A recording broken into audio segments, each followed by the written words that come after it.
Hello, everybody. I'm Alfred, and you're listening to Alfred's Bible Club podcast. I'd like us to open our Bibles to the book of Mark, chapter 16, verse 15. I read, "And he said unto them, Go ye into all the world and preach the gospel to every creature." Now, this is very important, and this tells us our mission on earth. So we are here on earth to win souls. We have been given the ministry of reconciliation. That is our primary purpose on earth. Every other thing is secondary, and every other thing we do should point to this.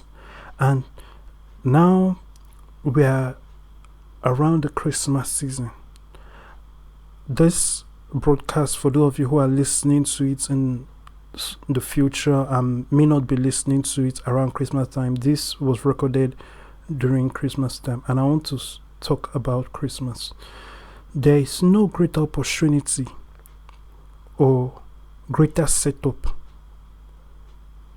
on a large scale for preaching the gospel than Christmas. Of course, we can create our own opportunities and create our own movements to preach the gospel that would rival anything else, but there's something special about Christmas. Christmas is like, it's already set up for soul winning. It's set up for us to tell people about Jesus. It's an opportunity to do that. So this Christmas, make sure that you are involved in world evangelism on a large scale. You can partner with a church or a ministry that's doing something big. Be a part of it. This is very important. It's a shame that Christians need to be told things like this. The world, when they believe in something, they don't need to be told. Nobody needed to preach to Mark Zuckerberg a huge sermon about spreading homosexuality before he donated millions, and now probably it has gone up to hundreds of millions towards homosexual quote-unquote charities.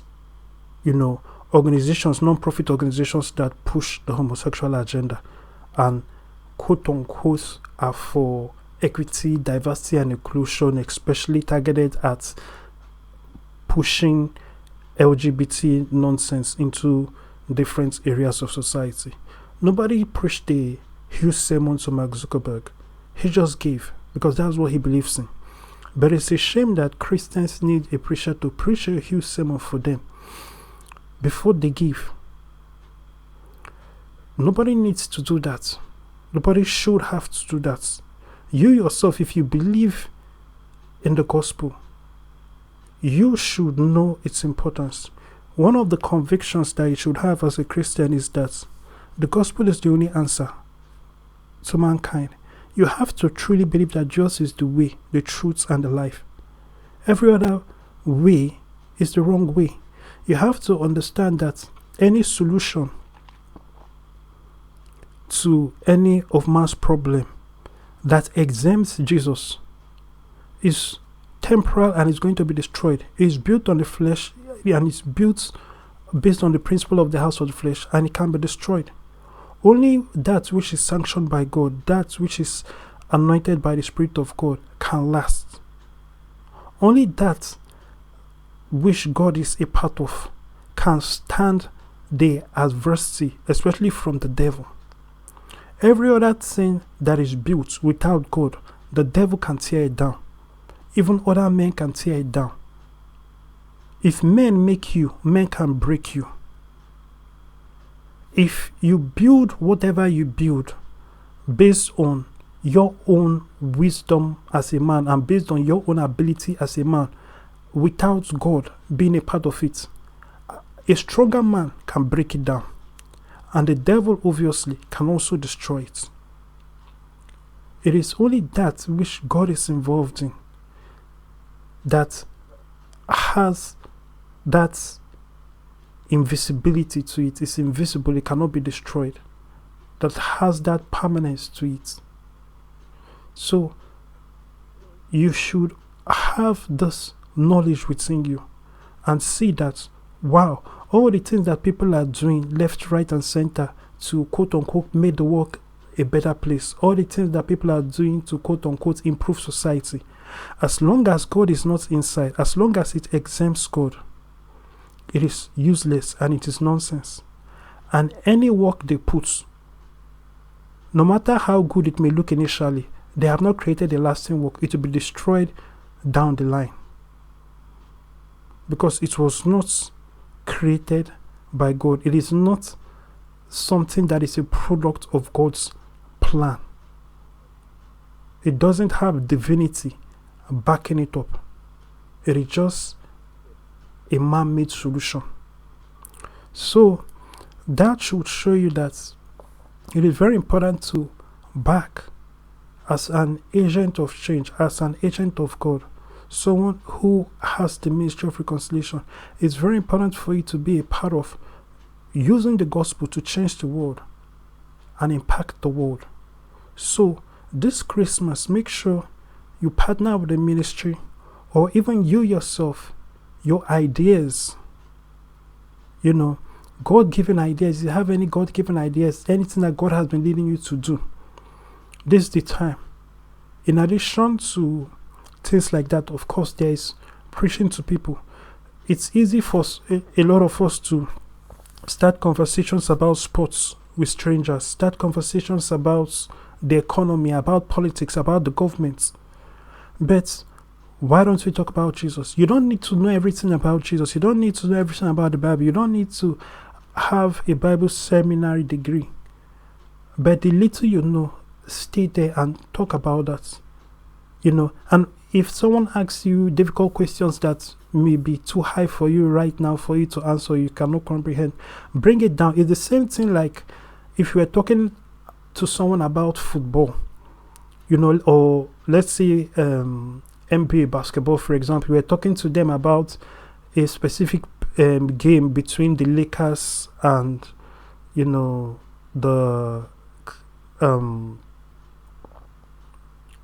New York Knicks. Let's give that as an example. Let's say you were talking about a specific game, and that person you're talking to has a vast amount of knowledge about the NBA more than you. That person knows a lot about the history, about all the stats and all of that. Does that stop you from having a conversation about that specific game? No. Even if that person talks, you know how to navigate and bring it back to that game, and then and still have a fruitful conversation, an enjoyable conversation with that person based on talking about basketball based on that game. So it's the same way. You don't need to know everything about the Bible, but the one that put it out there. Be eager to tell people, and don't let anything that people say bring doubt to your mind, no matter how strong it may be. Know that if somebody tells you something, let God be true and every man a liar. If anybody tells you something, no matter how smart or intelligent it may be, if it seems to have the ability to bring doubts into your mind, keep in mind that there's much more things that are in the world that negates that cast that down. You just don't know it yet. So you could say faith plays a role there. It's just the same way when you talk to the world has so much faith in their nothingness. You talk to somebody that believes in evolution, you debunk everything, but he still stands on evolution, even though it makes no sense. Even to bring things back, to things we see every day, like for example politics. When you look at the Democrats and Republicans, how many times have you seen a Republican debunk something that a Democrat says and believes? But later again in another conversation, the Democrat still brings it up and still stands on it. Like for example, things they believe that Donald Trump said that it has been debunked that Donald Trump never said. And the video will be played, the tape will be played, no matter how many times it is brought up, the Democrat still stands on his faith in believing that what he sees is not what is. They don't care about the truth. Their feelings do not care about your facts. So they just stand on it and they are emboldened. And, the more facts and the more truth and the more reality you bring to a Democrat, the more they stand on their illusions. It's just like these men that believe they are women. You've seen the conversations online. When they are talked to, the more delusional they get. The common sense does not break through. So if the world does not care to listen to your points, why should you care to listen to the world's points and let the world's point influence you? Don't let whatever the world says that is contrary to the word of God influence you. Stand on the word, believe it, and spread it. Because as you're spreading it, you are doing the work of God, and there are people who will be changing. It may not even be the person that you are talking to. It may be somebody that hears them. And the person that you are talking to, you might just be one of the many people who are sowing a seed of thoughts in their mind. They may reject the message and all of that, but they have heard something. So there's a possibility that seed remain, and perhaps somebody else will say something, and down the line, or some experience. So a mountain of all those seeds and all those encounters is what is going to eventually get them to change. It's going to be a culmination of all these different things that are seeds that have been planted, in their mind about, the faith. So that is something that you should keep in mind. Christmas is also notorious for, gift giving. So when you are giving gifts this Christmas, plan to give Bibles, buy Christian books, Christian movies. Let that gospel be in someone's house. Let it be something, let them watch it. There's a few Christian teen subscription packages like Pureflix and uptv.com.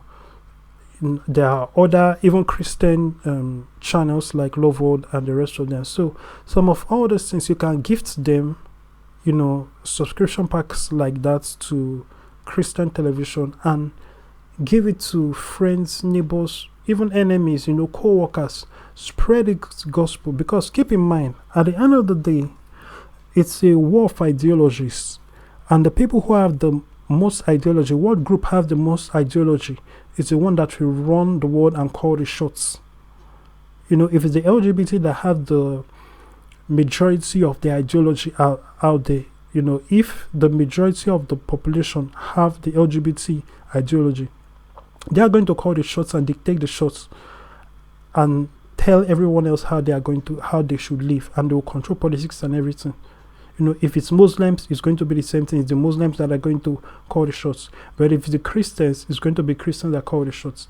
And we need Christians who believe in Jesus, not Christians, ceremonial Christians like the Catholics. When the Catholics were doing their thing with the days of the monarch in Europe or in Rome, the later years of Rome, not that kind of quote-unquote Christian influence on politics, but real Christians influencing politics and influencing society. Holy Spirit-led Christians, not that Catholic version of stuff that was going on during the dark ages of the church, and the late medieval era. Not that. So that is very important. Get involved in soul winning, get involved in pushing the gospel out there.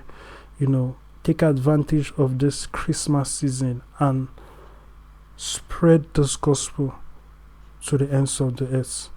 Thank you, and God bless you.